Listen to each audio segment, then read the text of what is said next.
अस्सलाम वालेकुम नाज़रीन, मैं हूं आपका मेज़बान आसिम मुगल और आप देख रहे हैं मशरिक डिजिटल। नाज़रीन, जैसा कि आपको पता है कि एक बड़ी दुख भरी कहानी तिफ़ी भट्ट साहब जो लाहौर की एक बड़ी शख्सियत थे, जिनके नाम से शहर लाहौर को जाना जाता था। कहीं भी बड़ी बैठक होती तो तिफ़ी भट्ट साहब का नाम आता। आज जैसा कि आपको पता है कि एक चंद रोज़ से जो शोर था आज वो ख़त्म हुआ। तिफ़ी भट्ट साहब की जो एक जस्द खाकी को उठा दिया गया, उनका जनाज़ा हो गया। आज हमारे साथ बहुत सी ताजर बहादुरी जो है वो मौजूद है। हमारे साथ एक ऐसी भी ताजर बहादुरी से दोस्त मौजूद हैं जो एक जनाज़ा पढ़ने के लिए आए थे। उनका इज़हार जानते हैं और ये मामला दुरुस्त हुआ कि गलत। उमर जावेद भट्ट साहब जो कि रंग महल के जो रेडीमेड गारमेंट्स के जो है ना प्रेज़िडेंट भी हैं, इनसे जानते हैं कि ये जो मामला हुआ दुःख भरी कहानी है। पहले तो अफ़सोस करते हैं। जी, अस्सलाम वालेकुम। जी, वालेकुम सलाम। बट साहब, पहले तो अल्लाह पाक उनको जवारे रहमत में जगह अता आमीन। फरमाए। तो मुझे बताइएगा कि ये जो सारा मामला हुआ है, हुँ, क्योंकि जहाँ पर दोस्तों का जो रश था वो बता रहा था कि वो एक अच्छे दिल के मालिक थे। जी। तो ये मामला आप इसको किस तरह से देखते हैं? जी ख्वाजा तारीफ़ गुलशन साहब जो कि चेयरमैन अकबरी मंडी बोर्ड हैं, लाहौर की ताजर बरादरी की एक जान थे। जब भी किसी ताजर बरादरी को कोई मसला होता था, वो सबसे पहले ख्वाजा साहब के पास आते थे और आज आपके कैमरे की आँख दिखा सकती है कि लाहौर की कोई किसी भी ऐसी मार्केट का सदर या जनरल सेक्रेटरी ऐसा नहीं है जो यहाँ पर मौजूद ना हो। तो ये आपके कैमरे की आँख दिखा सकती है कि ताजर बरादरी को उन पर 100% एतमाद था। इस वक़्त ताजर बरादरी बहुत ज़्यादा गम में है। क्योंकि ये एक ताजर बरादरी की रीढ़ की हड्डी थी। मार्केट में देखें मसले मसाइल आते हैं, गवर्नमेंट के साथ मसले मसाइल भी होते हैं, लेकिन ख्वाजा तारीफ़ गुलशन साहब ने हमेशा ताजर कम्युनिटी की हेल्प की और आज आप उसका नतीजा भी देख लें। आज उनकी आखिरी जो रसूमात है आपके कैमरे की आँख दिखा सकती है कि कोई भी लाहौर की ऐसी मार्केट का सदर नहीं है जो यहाँ पर मौजूद ना हो। आपके चैनल के तवस्सल से हम गवर्नमेंट से ताजर बरादरी अपील करती है कि इस हवाले से ये जो काम हुआ इस हवाले से जुडिशरी इंक्वायरी कराई जाए, जुडिशियल इंक्वायरी कराई जाए। ये ताजर बरादरी का मौजूदा हुकूमत से यही मुतालबा है। अच्छा, बट साहब मुझे बताएँ कि जैसे एक क्योंकि दुनिया बात तो करती है। अब वो जो है ना इस दुनिया फ़ानी से जा चुके हैं, बात जी, नहीं करनी चाहिए, लेकिन वो कहते हैं ये वो कब्ज़ा ग्रुप थे, जी, उन्होंने किसी के कभी किसी ऐसी कोई क्योंकि एक आप लोगों की बड़ी-बड़ी बिरादरी है, जी, तो जी। कभी मार्केट में कभी किसी का उन्होंने नुकसान भी किया था? भाईजान मैं तो यही कहूँगा कि देखिए अगर वो कब्ज़ा ग्रुप या ऐसा कोई मामला होता ना तो ये आज शख्सियतें जो आपके कैमरे की आँख दिखा रही हैं यहाँ पर मौजूद ना होते। ये सारे इलेक्टेड सदर हैं, मैं अपनी मार्केट का इलेक्टेड सदर हूँ। ये इलेक्टेड लोग यहाँ पर आए हैं और मैं आपको एक छोटी-सी बात बताऊँ, गोरे ने ना इस्लाम को गोरे ने इस्लाम को बदनाम करने के लिए इस्लामोफोबिया पूरी जी, दुनिया में फैलाया था। ज़रूरी नहीं है जो मीडिया पे चीज़ आती है वो दुरुस्त हो। मैं एक आँखों देखा वाक़या आपको भट्ट साहब का बता रहा हूँ कि भट्ट साहब ऐसे आजिज़ इंसान थे कि एक मर्तबा एक मज़दूर बाहर इनके काम कर रहा, तो उसको भी आप कह के ही बुलाया, बेटा आप ना ये ला काम ना इस तरह से करें। यार वो शख्सियत ऐसी थी, इतना आजिज़ बंदा था, हर एक बंदे को वो इज़्ज़त देता था, चाहे वो मज़दूर होता, चाहे वज़ीर आज़म क्यों ना हो, वो सबको इज़्ज़त देता था।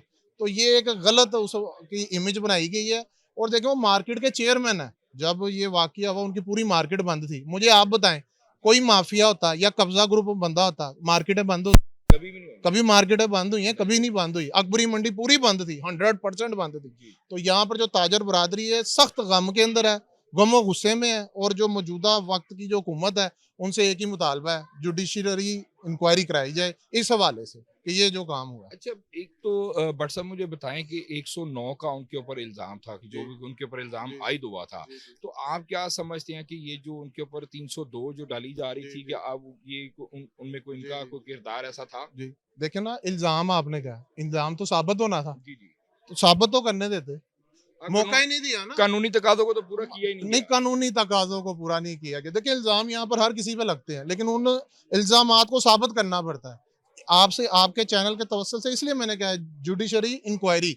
अगर आपने यही काम करना है फिर अदालतों को बंद कर दें। जी। अदालतें फिर किस चीज़ के लिए हैं? बहुत बड़ी शख्सियत थी, इनको देखना चाहिए था जो एक बड़ी कानूनी शख्सियत रास्ता थी अख्तियार आपके करे। कैमरे की आँख दिखा सकती है। लाहौर का कोई ऐसा ताजर बंदा नहीं जो यहाँ पर मौजूद ना हो। कम से कम उनको अपनी सफाई तो पेश करनी देनी अच्छा, है। भट्ट साहब, जैसे कि बताया जा रहा है, क्योंकि अब ये भी सवाल करना चाहिए कि गोगी भट्ट साहब को इनके जो साथी छुड़ाने के लिए जो उनको आए थे, फिर भट्ट साहब के लिए जो एक उन्होंने एक अपना एक नारा लगाते आ रहे हैं शुरू से ही। हुँ, तो हुँ। मुझे बताएं कि क्या गोगी भट्ट साहब इसमें को मुलव्वस है? सर वो तो देखें जीआईटी के अंदर हर एक बंदे अगर एक बंदे के खिलाफ जेआईटी बनी है, अगर उसको इतराज़ है, तो आप उसको चेंज कर दें। वो जी, बंदा कह रहा है जेआईटी के हवाले से कि इसमें एक ऐसा बंदा है जो अपोज़िट ग्रुप का है। जी, उन्होंने कहा अगर मेरा किसी भी किस्म का इस मसले में हाथ है तो मेरा ठोक के चालान करें। उनका इंटरव्यू आप पढ़ें, जी, उन्होंने लाइन की है ठोक के चालान करें और कुरानी मानी करें। सबसे पहले तो मेरे ख्याल में जेआईटी को कुरान उठाना चाहिए जी, कि इस हवाले से, क्योंकि देखे ना एक पहले जेआईटी बनी, उन्होंने इन्हें उसमें बाइज्जत बरी किया कि इनका किसी किस्म का कोई मामला नहीं पुराने केस के अंदर। जी, दोबारा से वही जेआईटी बन रही है। तो मैं यही आपके चैनल के तवज्जुह से दोबारा से ताजर बरादरी के हवाले से हुकूमत वक्त से दरख्वास्त कर रहा हूँ, इस हवाले से जुडिशरी इंक्वायरी की जाए, ताकि देखें फिर अदालतें किस चीज़ के लिए हैं। जी। अगर यही काम होने हैं, यही सारे मामला होने, फिर अदालतों का क्या काम है? अदालतों के बाहर फिर ताले लगा दें आप। अच्छा बट साहब आपका रोज़ मिलना था, आप क्या समझते हैं? क्योंकि आप भी एक उनकी जी, फैमिली की जी, मेंबर ही हैं समझो। जी। तो मुझे बताइएगा कि जो उनकी फैमिली है, जो उनके बड़े भाई हैं ख्वाजा अज़हर गुलशन जी, साहब, जी, जी, क्या जी। ये आगे कानूनी रास्ता इख्तियार करेंगे? देखें जी, वो मामलात हैं जो कि फैमिली डिसाइड करेगी जी, कि आगे का लाएमल क्या है। अब आपने ख्वाजा अदर गुलशन साहब का नाम लिया, वो भी ताजर बरादरी की एक नामी ग्रामी शख्सियत है, कौमी ताजर हाथ से रिप्रेजेंट करते हैं, पूरे पूरे पाकिस्तान को चला रहे हैं। देखिए वो ताजर है ना। अब जी, आपने मेरे अपने सवाल का खुद ही जवाब दे दिया जी, जी, कि ये ताजर फैमिली है। जी, इनका अकबरी मंडी में भी कारोबार है और लोग इनके साथ बेहद प्यार करते हैं। आज आपने देख लिया, बस एक ताजरों में गमो गुस्सा है और ताजरों को ना अपने जान माल की हिफाजत के हवाले से एक सवालिया निशान है। अब वो सवालिया निशान ये है कि हुकूमत आगे क्या करती है, क्योंकि ये वो फैमिली है जिसने 40 साल मुस्लिम लीग नून का झंडा उठाया। पीटीआई के दौरे हुकूमत में इन पर इस कदर पर्चे कराए गए कि जी आप किसी तरीके से पार्टी छोड़ के हमारे साथ ज्वाइनिंग दे दें। लेकिन इस बंदे ने कभी भी मियां नवाज शरीफ का झंडा नीचे नहीं होने दिया, बल्कि जिस जगह आप यहाँ पे खड़े हैं ना, यहाँ पे ताजर कन्वेंशन हुए हैं बहुत बड़े, रिकॉर्ड में है, रिकॉर्ड का हिस्सा है। पूरे पंजाब के ताजर कन्वेंशन इस जगह पे हुए हैं। जो अभी साहब का इलेक्शन अभी गुजरा है, ओन चौधरी साहब का यहाँ पर प्रोग्राम हुआ था और इस एमएनए के लिए वो आए थे, नॉमिनेट हुए थे। और यहाँ पर इतना बड़ा प्रोग्राम पूरी एनए में नहीं हुआ, पूरे एनए में इतना बड़ा प्रोग्राम नहीं हुआ जितना बड़ा प्रोग्राम यहाँ पे हुआ। अच्छा जी, अस्सलाम वालेकुम भाईजान। वालेकुम सलाम आसिफ, क्या हाल है? ठीक हो? जी, अल्हम्दुलिल्लाह भाई। अच्छा अस्सलाम भाई मुझे बताएँ कि जो बाकी जो खबरें सारी हमने दी हैं, लेकिन आज हम इधर मौजूद हैं यहाँ पर, आप क्या तासुरात देख रहे हैं कि आगे इनका क्या प्लान होगा? अच्छा देखें, मुझे ना क्राइम कंट्रोल डिपार्टमेंट की जानिब से जो मुझे ज़राए ने मुझे बताया है कि आज इनकी डेड बॉडी जो है वो इनको दे दी गई है और ज़राए बता रहे हैं कि कुछ लिखवाया भी गया है। लेकिन यहाँ से जो तस्दीक हो रही है, इन लोगों के मुताबिक जो है कुछ नहीं लिखवाया गया और हमने डेड बॉडी ऐसे ही रिसीव की है। दूसरी जानिब से मैंने आपको बताया है कि क्राइम कंट्रोल डिपार्टमेंट की जानिब से मुझे बताया गया कि हमने अपनी कार्रवाई मुकम्मल करके उनको लाश जो है वो वसूल करवा दी है। तो लाश वसूल करने की सूरत हाल तो ये है, अभी 4 बजे जनाजा है और जनाजे के बाद मेरा ख्याल है कि ख्वाजा अज़हर गुलशन साहब बाकायदा तौर पर मीडिया से प्रेस टॉक करेंगे। अगर उन्होंने प्रेस टॉक की तो इसका मतलब ये है कि फिर वो उनको जो है वो मैनेज नहीं है। लेकिन अगर प्रेस टॉक उन्होंने ना की, साफ़ियों से गुफ्तगू उन्होंने करके ना बताए मामलात क्या हैं, तो फिर ये अंदाज़ा हो जाएगा कि वाक़ई उनसे कुछ लिखवाया गया। अच्छा मुझे बताएँ कि ये जो गोगी भट्ट साहब के हवाले से खबरें आ रही हैं कि उनको गिरफ्तार भी किया गया है या फिर इस सारे मामले के अंदर मादा माफ गवाह बने हैं गोगी भट्ट साहब और ये जो सारा मामला हुआ है गोगी भट्ट साहब की वजह से ही हुआ है, इसमें क्या कहते हैं? नहीं, ये बिल्कुल झूठ है। गोगी भट्ट का इस मामले में कोई ताल्लुक वास्ता नहीं है। उनको तो जो ज़राए बता रहे हैं कि जो मुकदमा दर्ज किया गया है तिफ़ी भट्ट के फ़रार का कोट सब्ज़ल थाना में रहीम यार खां में, उस मुकदमे के अंदर उन्होंने बताया है कि उनको फ़रार करवाया गया है। अब सूरत-ए-हाल ये है कि जो हमारे ज़राए हैं वो ये बता रहे हैं कि मैंने जैसे कल बताया था कि उनको हाई कोर्ट के बाहर से उठा लिया गया, लेकिन वो भी एक फ़ेक न्यूज़ थी, कहीं और से उठाया गया, वो भी एक फ़ेक न्यूज़ थी। असल हक़ाइक़ जो है ये हैं कि गोगी भट्ट साहब गिरफ़्तार किए ही नहीं गए, क्योंकि लाहौर पुलिस ने मौक़िफ़ जारी कर दिया है। क्राइम कंट्रोल डिपार्टमेंट ने इस चीज़ से अपना पल्ला झाड़ लिया कि हमारे पास गोगी भट्ट है ही नहीं। तो गोगी भट्ट जो है वो ज़राए बता रहे हैं कि बिल्कुल महफूज़ हैं और उनका एज़ सच कोई इश्यू नहीं है। नहीं, अभी देखेंगे तिफी भट्ट साहब की भी जो गिरफ्तारी हुई, उसमें भी किसी भी ज़िम्मेदार ऑफ़िसर ने जो है ना ज़िम्मेदारी नहीं ली कि वो हमारे पास हैं, ठीक है? उनको दुबई में गिरफ्तार किया गया, उसका पता लगा लेकिन जब से यहाँ पे आए, उनका नहीं पता लगा। जब उनको साथी छुड़ाने के लिए आ गए तो तभी वो रूनुमा हुए, जब वो खालिक़े हकीकी से जा मिले। तो क्या गोगी भट्ट साहब के साथ ऐसा ही होगा? नहीं, मैं आपको ये बड़ा क्लियर बता दूँ कि बड़ी ज़िम्मेदारी के साथ मैं आपको कह रहा हूँ कि गोगी भट्ट का एनकाउंटर नहीं होगा। अच्छा, मुझे ये बताएं कि जैसे आपने कहा कि अगर ये प्रेस से टॉक करते हैं ख्वाजा अजहर गुलशन साहब जो कि तिफी भट्ट साहब के भाई हैं बड़े, तो अगर वो टॉक करते हैं तो फिर ये मतलब कि वो उनके खिलाफ ही हैं, कानूनी कार्रवाई की तरफ जाएंगे, और अगर वो मतलब कि खामोशी इख्तियार करते हैं तो फिर मतलब कि ये जो मामला यहीं पे ख़त्म हो जाएगा, तिफी भट्ट साहब की कहानी ख़त्म हो जाएगी। देखिए जी, 2 बातें हैं। अगर तो क्राइम कंट्रोल डिपार्टमेंट की जानिब से इन्हें तसल्ली दी गई है कि अगर आपके साथ आपके बंदे का एनकाउंटर हुआ है और हम पार्टी नहीं बन रहे, हम दूसरी पार्टी के साथ भी यही कुछ करेंगे कि जिन्होंने आपके बेनोई जावेद भट्ट को मर्डर किया, फिर तो बात समझ में आती है इनकी खामोशी की। लेकिन अगर ऐसी कोई तसल्ली नहीं दी गई या ऐसी कोई बात नहीं की गई, तो फिर इसमें आप समझ सकते हैं कि क्या चल रहा है। इन्ना लिल्लाहि व इन्ना इलैहि राजिऊन। अल्लाह पाक करीके रहमत करे भट्ट साहब की। देखिए जी, दुख थोड़ा सा इस चीज़ का है, हर चीज़ का, हर मीडिया पर भी दुख है थोड़ा सा, कि कुछ नाशर हैं मीडिया के जो एक लॉबी चला रहे हैं, उन्होंने जो तस्वीर भट्ट साहब की पेश की है, दुख इस चीज़ का है कि भट्ट साहब का इन्होंने वो रुख नहीं देखा और वन साइड मनफी प्रोपेगेंडा करके इस इन्होंने ये लॉबी चलाई है, गलत गलत काम किया है। और इस काम में तो कोई शक नहीं कि आज जिस तरह से उनके जनाजे के ऊपर रश देखा गया, अजीज़ो अकारब ताजर बरादरी उनके दोस्त अहबाब बहुत से मतलब के रश देखा था, इस बात में तो वो नज़र आ रही है कि उनका दिलों में लोगों के कितना प्यार था, जिस वजह से वो लोग आए हैं, क्योंकि लोग देखते आए हैं कभी सुना जी उन्होंने कब्जे किए, कभी क्या किया। बिल्कुल आप सही बात कर रहे हैं। तो इस अब आप बताइएगा कि जो तिफी भट्ट साहब के साथ ये अमल रियासती इदारों की तरफ से किया, क्या ये आप इसको बेहतर समझते हैं? देखें जी, अगर तीफी भट्ट साहब कब्जा ग्रुप थे, वो सारी ज़िंदगी अपने घर ही रहे। अदारे भी इधर थे, हुकूमतें भी इधर थी, रियासत भी इधर थी, भट्ट साहब भी इधर थे। अगर कोई ऐसा मामला था, तो इदारे हरकत में क्यों नहीं आए? अदारे मुलव्वस हैं साथ। फिर मैं तो सीधी सी बात करूँगा।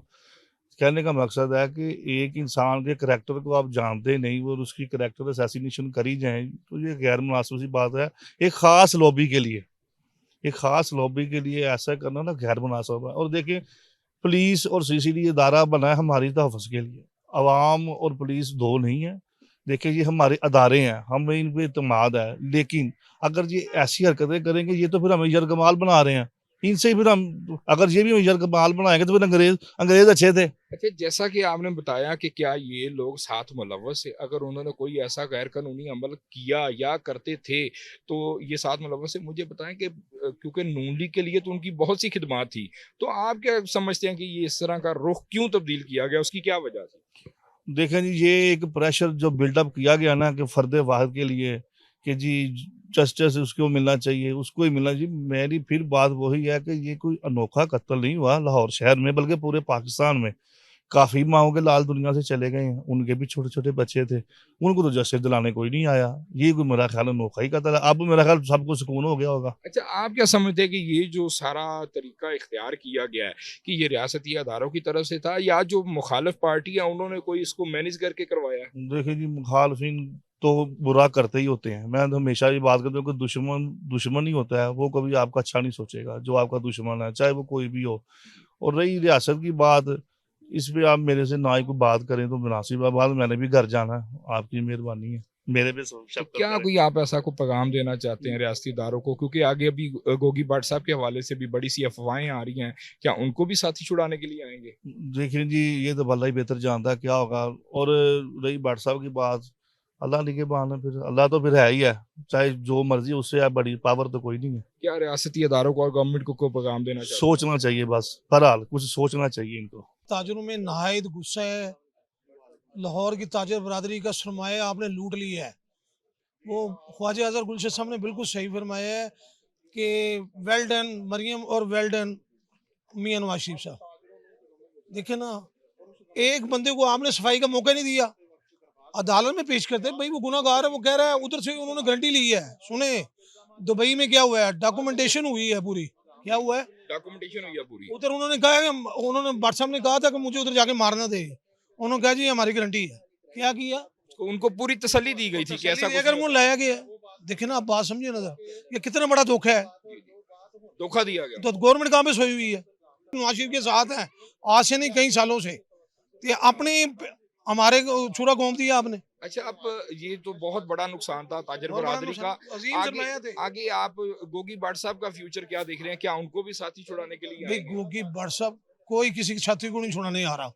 सुन ले मेरी बात, जी। कोई आए वापस जाता है? बिल्कुल जाने नहीं देता जाता। है। आज तक जितने भी दुबई से बंदे आए हैं, एक बंदा सिर्फ बचा हुआ है, बाकी सबको फारा कर दिया। कौन बंदा है वो? आबर बॉक्सर साहब। वो किसके बंदे थे? पुलिस के बंदे थे। देखिए ना, हिस्ट्री देखिए ना आप। जी जी बिल्कुल। सीसीटीवी बनाई, वो अच्छा काम कर रही है, हम नहीं कहते, लेकिन मौका दो ना सफाई का यार। अब जुबेर भट्ट साहब का केस है, मुलजिम को मौका मिल रहा है, नहीं मिल रहा? मिल रहा है, मिल रहा है, बिल्कुल मिल तो रहा फिर उनके साथ भी इस तरह करो ना। एक बंदे के साथ अगर करते हो तो दूसरे के साथ भी वही सलूक फिर करो। देखो ना, बात तो यही है ना। वो तो गरीब आदमी, ना 13 में ना 3 में था जुबेर भट्ट, जो उसका क्या कसूर था?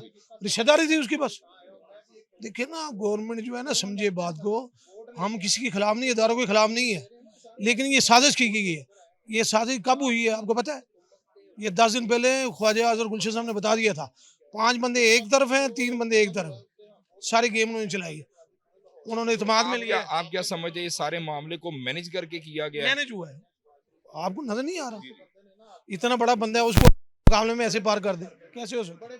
देखें जी, ये जो मामला हुआ है, सबसे पहले तो ये है कि अगर तीफी भट्ट साहब पे कोई मुकदमात थे, उनको अदालत में पेश किया जाता, ना कि खुद साख्ता तौर पे उनको मुकाबले में जो है वो आपके सामने कत्ल कर दिया गया। ये एक नाइंसाफ़ी है, एक ऐसा काम है कि जिस पे मेरा ख्याल है तमाम ताजर बरादरी गम और गुस्से का इज़हार कर रही है। ये तो फिर एक नई रीत पड़ेगी ना, जैसे अब जुवेद भट्ट साहब इनकी फैमिली से गए हैं, तो फिर कल को उनको भी जस्टिस चाहिए होगा, फिर कल को उनको भी इसी तरह कर दिया जाएगा, तो फिर ये कैसे दुश्मनदारी ख़त्म होगी? और दूसरा, जो सीसीडी को बनाया गया, उसका मेन मकसद था डकैतियों को, वारदातों को कंट्रोल करना। आप ये बताएं, डकैतियाँ लाहौर में कंट्रोल हैं? अभी भी डकैतियाँ तो वैसे ही हो रही हैं। मेरे साथ इस वक्त मौजूद हैं मलक जाहिद साहब, जो कि गोगी भट्ट साहब की वकला टीम के अंदर से भी हैं। इनसे जानते हैं कि ये को बहुत बड़ा नुकसान है। आज यहाँ पर जो दोस्तों का जम्मे गफीर लगा है, वो बता रहा है कि तिफी भट्ट साहब जो है वो कोई छोटे इंसान नहीं थे, और वो बड़े अच्छे अखलाक और बड़े अच्छे दिल के मालिक थे। और एक तो नुकसान हुआ, दूसरा आगे जो मामला चल रहे हैं, मलक जाहिद साहब से जानते हैं कि ये क्या इजहार करते हैं कि ये जो मामला हुआ है, ये क्या पुलिस की तरफ से जो एक बड़ा ही गैर इखलाकी रवैया अख्तियार किया गया, क्या ये दुरुस्त था? जी अस्सलाम वालेकुम मलिक साहब। वालेकुम सलाम जी। अच्छा मलिक साहब, मुझे बताएं कि बहुत बड़ा नुकसान है, आज यहाँ पे दोस्तों का बहुत जमी गफीर लगा हुआ है, यहाँ से उनकी जज्बे खाकी को भी उठाना है, तो ये क्या सबसे पहले तो बताएं कि क्या ये पुलिस की तरफ से जो कार्रवाई की गई है, ये दुरुस्त थी?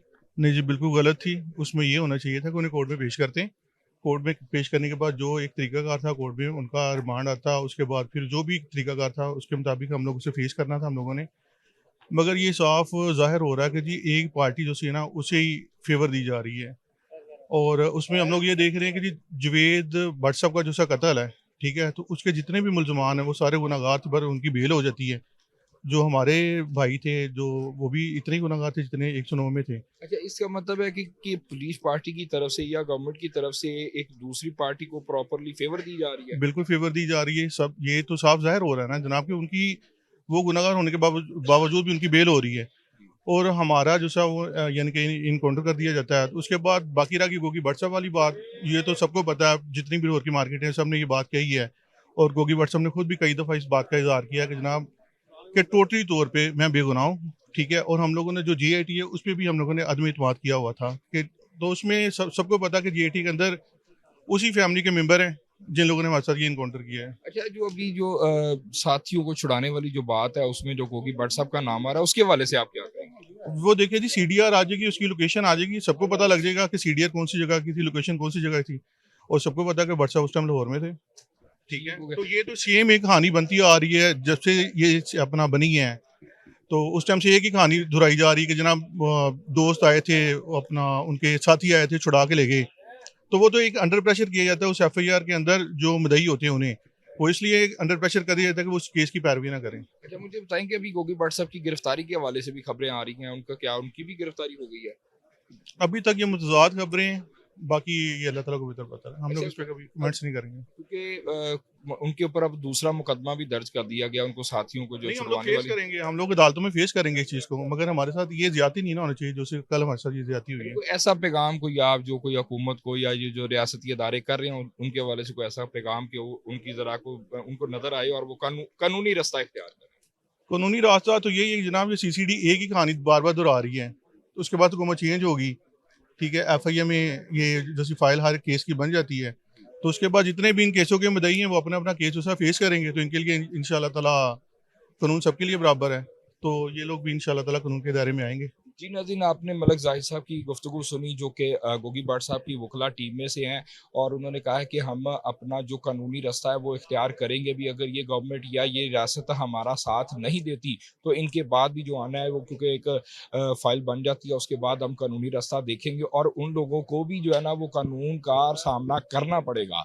जो भी को आगे सूरत हाल नज़र आती हैं या आगे मामलात है, क्योंकि अभी तक गोगी भट्ट साहब की गिरफ्तारी के हवाले से कोई भी इतना बावसूख ज़राए से नहीं पता लगा कि उनकी गिरफ्तारी हुई है या उनको जो मुलव्वस किया जा रहा है वो सारा सरासर गैर कानूनी है।